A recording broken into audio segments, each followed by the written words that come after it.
Most of crypto is panicking right now at the very thought that Bitcoin could go beneath $90,000, at the very thought that their altcoins might lose value 20, 30, 50% from today's prices. But me and people like me, we're celebrating because we're buying our favorite altcoins at a huge discount today, let alone what might transpire over the next week. But here's the thing, guys. I firmly believe, as do many others, that we're going to see a monumental, explosive 12 months here.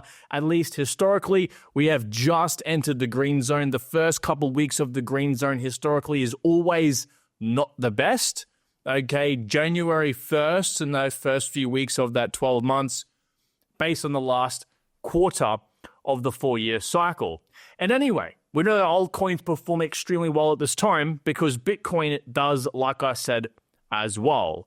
Now, we pair this with Trump's inauguration happening here in the next week or so, and I think we have, at least with this included, strong enough catalysts to send us into the traditional last 12 months, the explosive 12 months of the bull run.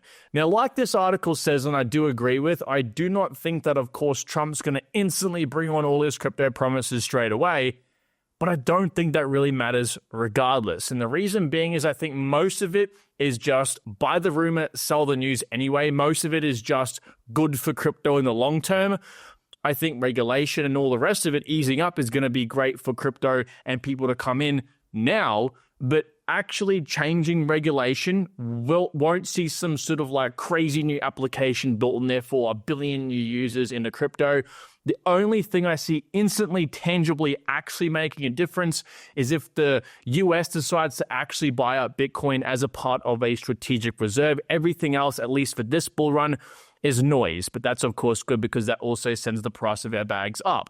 So again, like I said, with Bitcoin here flirting with $91,000, and I think underneath $90,000 is definitely being on the cards, what altcoins should we be looking at? Well, before I tell you what altcoins I've purchased and what I'm eyeing off here in the next week or two, guys, please make sure hit a like on the video if you do enjoy the updates here with my personal portfolio, with my personal buys. It does go a long way with the whole transparency side of things. I try to be as open and honest as possible, and also make sure you are subscribed as well to keep up to date with my crypto journey and allowing me to help you this bull run. Now, all the altcoins I'm about to mention to you are actually mentioned here in new assets under consideration by Grayscale. Now, this means that Grayscale either looks to add them as ETPs or exchange-traded products, basically ETFs, or looks to add them into an index they currently do have for one of their sort of types of funds, if you will. Grayscale Decentralized AI Fund is one of them. They have a DeFi fund and all the rest of it. So, of course, very bullish that Grayscale is eyeing them off here as potential new products and candidates for them. So, importantly, you got to understand, if I'm going to get into what these altcoins are in the first place, I'm going to mention some of the more bullish catalysts, but you guys that have seen the channel and watch my updates on my altcoins all the time, you've seen and heard the same news consistently. I don't want to waste your time, right? So I want to mention to you before I get into the actual coins, why I've picked these coins in the first place, because this is more important than me actually mentioning the coins. I know most of you guys like to just FOMO buy whatever your favorite influencers tell you about, right? Which is not a good thing at all. Trust me, don't do that. But you got to also know what makes them tick, what makes me interested at least, so you can do your own research. So first of all, they have to be in strong narratives. Now, narratives are important because if you don't already know, narratives are the all-time high of a project, okay? So that pretty much means that if a project has had its narrative pump, like DeFi had their narrative pump very early in the last cycle, it means that those coins will never have a higher price than that again. Likely not even around 33% to the same height. So again, in DeFi, Aave, Maker, PancakeSwap, Uniswap, Compound, you can see here the price after the DeFi narrative pump never went in blue here higher than that. Some of these didn't even go half that price. Again, so if you're down here, Jimmy Bill Bob down here, going, oh, I'm going to buy Uniswap, full well knowing it's had its DeFi pump already, you're actually screwing yourself over ultimately, or at least you can't expect the price to go anywhere near what it did before. Now, again, like I said, it's important to know this, but it's also important to know which narratives are going to be more strong than the others. So, of course, I've picked coins, say, that I'm obviously consistently dollar cost averaging into, that's why I own them in the first place, that have strong narratives. They aren't all made equal, all right? We're going to have, privacy or storage nowhere near as strong as something like AI or deep-in or real-world assets for this bull run, obviously. Now, within the narratives, the difference between different coins is actually quite tremendous, and that's why I've picked out the ones I have today, because they're unique amongst the competitors. A narrative or a niche is a whole bunch of the same projects. But in order to make the most money, you got to think like retail. So which one is retail going to want to go towards the most? Because like Solana did here in purple versus Avalanche in red here in the last cycle, there was a 50x discrepancy. 50x, guys. So if you pick the wrong coin in reverse, if you hope that AVAX does this, and you think that Solana won't do much, you could lose or miss out on a tremendous amount of gain. So of course, you want to find the unique coins in each of these niches. Also, they have to have good engagements. If you don't already know, engagements or interest in the coin, buzz around the coin at a given time, this is what makes the project go up in price.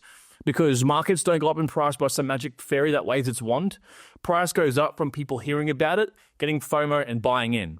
So in addition to, obviously, it having great metrics here on Lunar Crush, like, again, people are talking about it on Twitter, Reddit, and YouTube, I want to see, ideally, a community page like ASI here has a community page on Twitter just to make more buzz in the community. Injective, for example, INJ, that project literally names its community holders ninjas. We want to see this. This is why meme coins are so popular. And unfortunately in crypto these days, these projects, while they sound great, while the idea behind them changing the world is fantastic, ultimately they're all meme coins. Therefore, we have to apply meme coin logic to these. 4 out of the 5 coins I want to talk about today actually have a burn mechanism in place. Now, this is great because this creates a false sense of scarcity. Okay, this creates an idealistic situation for a regular retail person, again, thinking like that person, in that supply is limited or will be limited or limiting. Okay, this again isn't necessarily true in crypto. Obviously, a deflationary token is fantastic on the surface, but there's more to that story. So we're looking for that as an ideal situation as well. One thing you should always do when you select, like today, 5 or 6, however many coins you want to buy on a dip, you should make sure that you don't buy the coins that are going to increase your average buy-in price. For example, Aerodrome was a perfect example of why I didn't buy it today, but it looks like I'll be buying this coin within the next week or so. And that's because if my average buy-in price for Aerodrome, which it roughly is right now personally at about 82 cents, okay, I'm not going to buy Aerodrome at like $1.20, which is where it was about an hour ago, if that's going to increase my average buy-in price. Okay, if I actually went ahead and bought $6,000 worth of Aerodrome tokens at $1.20, okay, I would move my average buy-in price from 82 cents to 95 cents. Now, in a situation where the whole market's going up and exploding in price and all my altcoins are way higher than my average buy-in price, that wouldn't be too bad of an idea if that didn't move, again, my average buy-in price all that much. So if I averaged in down here like 82 cents, and the price is up here, for example, if that doesn't move my average buy-in price all that much, that's okay. But in a situation where my other altcoins, let's pretend, have an average buy-in price of up here, and the price is now down here, there's no reason why I should be buying a coin that increases my average buy-in price. So if I did do this, and my average buy-in price was 95 cents, you can see I'm just simply making less multiples overall. There's no point in doing that.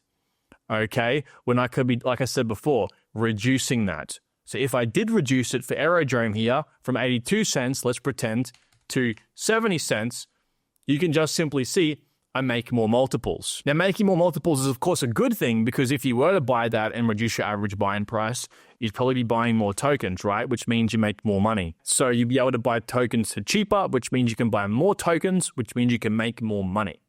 It's as simple as that, guys. So again, make sure whenever you're buying, buy coins, if you can, that reduce your average buy-in price like this, not increase your average buy-in price. But I suspect, considering that when I started this video, Aerodrome's price was like up here over $1, and now it's at almost under 90 cents, I'm going to be buying this coin very soon here as well. Last thing I'll say before I go into these coins quickly here is that you want to follow a DCA plan. So 40-40-20 is what I like to do. So in a situation like I'll mention right now, where actually you can see here, I purchased FET and Render. I've got more coins on the cards. Do not worry. There's more coins here. But I did actually buy FET and Render today. You'll notice I'm actually down right now on my buys. I'm down 10% on both because like as I bought, there was a magic man that called up and went, hey, Kyron's bought, you better dump the prices even lower. Add insult to injury. And I know this. I've been in the industry long enough to know that there's a magic man that knows when I buy or when I sell, and they do the opposite. So what do? I do not buy everything straight away. So following a 40-40-20 rule, I've just bought in 40% of what I intend to buy each of these coins in right now. So I'm actually happy that this guy's selling because I'm going to buy in the other 40% here in the next few days when we find a bottom. And if the Trump inauguration happens and it actually goes all buzz and this thing turns around faster than I wake up in the morning, then what's going to happen? I'm going to throw in my other 20% here on the rebound, basically. So what this means, I have a very nice average buy-in price, way better than what I would find by just FOMO buying all in today's prices, okay? So, with that being said, let me very quickly here get into the coins. Now, I've got 5. These are the 5. Like I said, I bought Render and ASI. You can see the insane discount rate right now, and this is falling as we speak. Render at 650. Again, my position I bought in like a couple hours ago is 10% down already. FET, same situation, 10% down. Injective, Ondo, Aero. Look at Aero. It's flirting with $1. But like I said, my average buy-in price to Render and FET is actually higher than the current price. So it made sense for me to buy these two coins today and not Aerodrome. But I did want to talk about it because Aerodrome is a fantastic buy. People are a bit concerned right now because it's fallen so hefty from its $2.20 recent price. Again, it's actually fallen down over 50%. But guys, while you might be underwater, this is a fantastic buy. If I told you back here it was going to go to $2, you'd be buying up at $1, no problem. But because it's down so rapidly, you start to panic. You need to flip this to be successful in this industry. As long as you believe in the next 12 months of success for crypto, of course. If you don't believe in that, get out of the market and call it a day, right? Now, I love Aerodrome because they give 100% of all of the revenue to their token holders. They're a completely crypto, in the true sense of that word, project. They're a DEX on base. Base's TVL is like the 3rd or 4th highest in the whole space. It is growing and growing fast. It's going to be the institutional layer 2 for this bull run. I have high hope in it. And as you can see here, Aerodrome has some insane revenue stats pretty consistently. Some weeks even generates more revenue in a week than Ethereum, believe it or not. It is one to look out for. I will buy this coin when it falls down sub $1, okay? With the 40-40-20 rule as well, I've been, stacking cash over here for the last month and a half. So this is why it's important to do this. When price goes up, stack cash. When it comes down, you buy, right? Render's, of course, the next coin. I actually bought Render today, and that's for a good reason. My average buy-in price is a little bit higher than what this currently is. Again, I'm fully transparent with you guys over here. And currently, they actually burn tokens. Like I said, actually, Aerodrome was the only token on this list that doesn't burn tokens. And again, we like to look at that just to remind you, because this is what retail likes to look for. Again, to be a cat, like we're a cat, to catch the mouse, you have to think like the mouse. If you think like a cat, you're not going to be able to catch anything. So we have to think in the sense of, what does a person who has limited crypto knowledge, who has limited understanding on what actually goes into a quality project, and think like them. There's no point looking at how many transactions a project has and how well the token absorbs demand. That's pointless for this cycle. This is not. So that's a very good thing to see that we are burning tokens here for Render. They've burnt quite a lot since February last year, since they just turned this on. They also are about to, ideally, after this is approved in governance, allow AI agents to plug into their GPU power, which will be insane because, again, they burn tokens based on usage. Obviously, AI agents will use a lot of Render's power and computation. That's a great thing, of course, as well. And as Rendoshi says as well, they have massive partners currently using Render. And as they begin to actually use more and more of it, it's going to burn more tokens. It's going to create more scarcity. It's going to send the price much higher. Now, ASI was the other coin I actually went ahead and purchased today. And the reason why I bought this coin is because, one, this significantly reduced my average buy-in price. My average buy-in price for this coin is unfortunately shocking because I was buying before the merge itself. But needless to say, they have a lot going on. They recently burnt $5 million FET, which is actually like $70 or $80 million worth of the token, and they are now burning as more usage comes online. Now, they also have, like I said before, a community page as well. So they're always generating interest in the project, and they do have quite a high number of engagements. I would show you the engagement stats, but Luna Crush is being really difficult right now. That's the analytics website I normally use to show you guys. It seems to be getting worse every week, so I'm not going to even bother using that website much anymore. But you can see here they have a roadmap. Now, the roadmap is stacked. The roadmap here, we didn't have one before, gives me a very clear guideline on what we can expect over the next 12 months. If a project has a clear roadmap and sticks to it, this is like having an oracle looking through a crystal ball.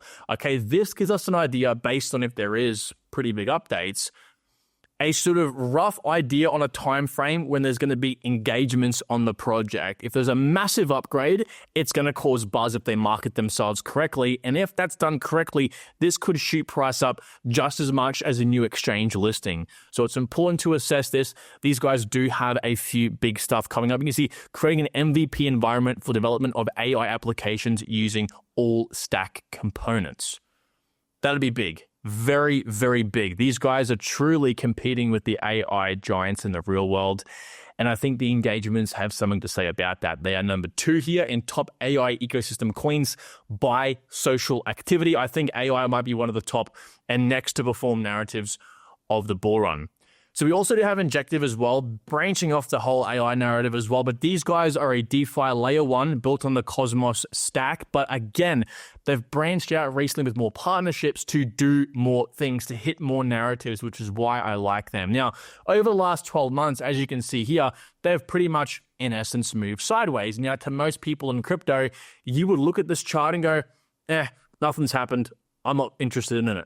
That's a very... nothing's happened. I'm not interested in it. That's a very beginner mistake, all right? You don't want to do that. If I click all here, you can see the growth it's had. You might even argue that it's been at $1 before and it's, well past the shit, but I do disagree with you there. Now, I think Injective is going to go over $300. I am firmly believing in that. A lot of the big boys and YouTubers are talking about this coin now, which is fantastic, and it's for good reason. Injective, again, started life as a very fast DeFi layer 1, but they've branched out recently with partnerships in the AI field, like with Sonic here, to bring cross-chain AI agents to Cosmos and Injective, as well as Solana, and building out their own AI agent creator here called iAgent to allow people to easily create their own, of course, AI agents. And more recently, their partnership with Aether here to actually allow themselves to jump into the RWA space by tokenizing GPU power to fractionalize, GPU power, essentially. Now, this is great because you can actually rent out your GPU and people can actually buy part of your GPU power to make money themselves, and you earn more money as a GPU hardware provider.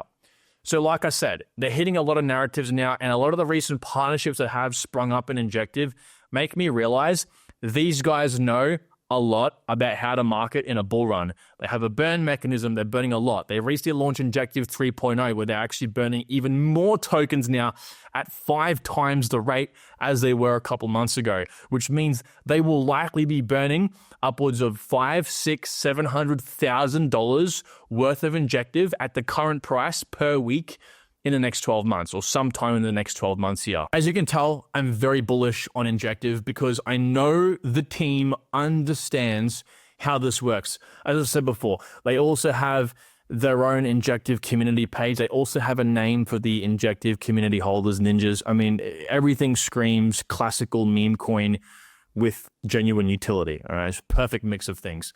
And lastly is Ondo. Now, I'm buying Ondo not right now. Okay, like I made a video a few days ago on the unlocks here. It was about $1.25. I said, guys, wait. It's going to likely fall given the crypto market conditions, given the macro conditions, as well as given the fact that its unlock is coming up here soon. Now, the unlock is a big nothing burger. Nothing will actually happen, I firmly do believe, in terms of selling. People have unlocks completely misconstrued in the crypto space, and I've made it part of my journey and my purpose in crypto to reshape and reform how people think about this. It's besides the scope of this video. Watch my video a few days back on the Ondo unlock here, but long story short, I do believe most of the sell pressure will come, usually as it does happen with these massive unlocks, like with Pyth here, about 9 days, 7 days before the actual unlock itself. I do believe we'll have a massive wick down, likely the day before. This could continue days after, depending on how Bitcoin looks, because this does depend on Bitcoin, as you can see here for Pyth as well. We may even see a massive wick up again on the actual day of the unlock, because whales like to use these moments to send the price lower, to buy lower, and then of course that sends the price back up. Now, they have a massive unlock coming up here soon, Ondo Global Markets. Once this unlock is finished, guys, it is absolutely to the sky and beyond. Ondo Global Markets is going to be tokenizing securities from the real world. It is bridging the gap between traditional finance and Web3. This is actual use case for crypto. Forget your meme coins. This is true utility. They're launching this and going to be, I think, announcing it in the Ondo Global Summit here on February 6th. So in less than a month, this could tie in well with the market flipping around bullish if Trump's inauguration goes that way, of course. Wall Street 2.0 is coming. If you have a look at who's actually going to be there, BlackRock, Swift, MasterCard, Fidelity, BNY Mellon, a whole bunch of awesome speakers actually. And I am possibly even going to be there myself, documenting what is said and done as well. They could be literally shifting the game, maybe even an integration with Ripple here. I mean, guys, something really big is on the horizon for Ondo, but I'm buying the dip. When this thing, dips lower from unlocks, if it goes under $1, buying it up is what I'm doing, as with all these coins. So guys, thank you for watching this video. I'm trying to keep you informed into how I'm thinking, what I'm buying, and what I'm doing. I'd love to know what you're doing down below though. Are you panicking? Are you freaking out right now? Coincidentally enough, I think the whales would love if you were. I'm not, right? Talk to you all soon. Take care. Bye-bye.